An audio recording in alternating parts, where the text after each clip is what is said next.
পৃথিৱীৰ আটাইতকৈ দুখীয়া দেশ কোনখন?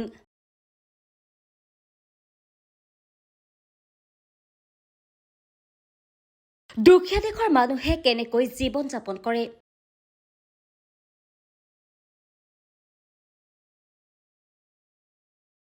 ক'ত অৱস্থিত আটাইতকৈ দুখীয়া দেশখন?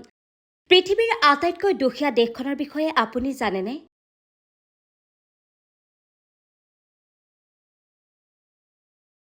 পৃথিৱীৰ বহু ধনী দেশৰ কথা জানে, কিন্তু পৃথিৱীৰ দৰিদ্ৰ দেশৰ মানুহবোৰৰ কেনেকুৱা জীৱন যাপন কৰে আপুনি বাৰু জানেনে? দৰিদ্ৰতাৰ যন্ত্ৰণা বুজিবলৈ হ'লে বুৰুণ্ডীৰ পৰিস্থিতিৰ ওপৰত চকু দিব লাগিব। বিশ্বৰ দৰিদ্ৰ দেশসমূহৰ ভিতৰত বুৰুণ্ডী প্ৰথম স্থানত আছে। এই দেশৰ জনসংখ্যা প্ৰায় 1,20,00,000। ইয়াৰে 85% লোকে দৰিদ্ৰতাত নহয়, বৰঞ্চ অতিকৈ দৰিদ্ৰতাত জীৱন জীয়াই আছে।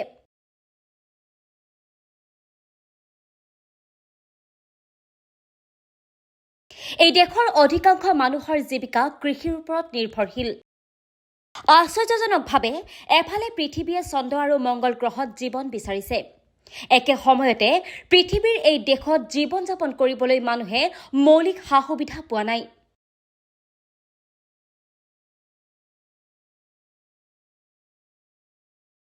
বুৰুণ্ডী পূব আফ্ৰিকাত অৱস্থিত এখন দেশ। এটা সময়ত ব্ৰিটেইন আৰু আমেৰিকাই এই দেশত শাসন কৰিছিল।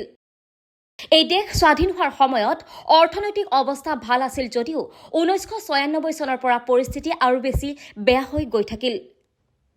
1996 পৰা 2005 চনলৈকে বুৰুণ্ডীত সংঘটিত হোৱা বৃহৎ জাতিগত সংঘাতত লাখ লাখ লোকৰ প্ৰাণ হেৰুৱাই অৰ্থনীতিত ধ্বংস কৰি পেলাইছিল। লাহে লাহে এই দেশখন আৰ্থিকভাৱে পিছপৰা হৈ পৰিল আৰু বিশ্বৰ আটাইতকৈ দৰিদ্ৰ দেশৰ তালিকাত শীৰ্ষত আহিল।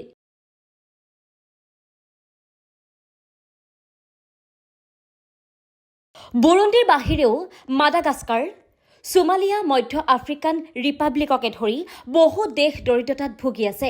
ইউটিউবাৰ ৰুহি চেলেটৰ তথ্য অনুসৰি এই দেশৰ জনসাধাৰণৰ বাৰ্ষিক আয় বছৰি $180, অৰ্থাৎ বছৰি 14,000 টকা। ইয়াত প্ৰতি 3জনৰ ভিতৰত এজন নিবনুৱা আৰু গোটেই দিনটো কঠোৰ পৰিশ্ৰম কৰিও মানুহে প্ৰতিদিনে 50 টকা উপাৰ্জন কৰিব পৰা নাই।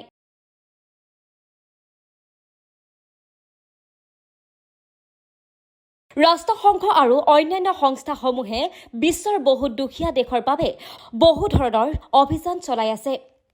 ইয়াৰ পিছতো বুৰুণ্ডীকে ধৰি বিশ্বৰ বহু দেশৰ পৰিস্থিতি উন্নত হোৱা নাই।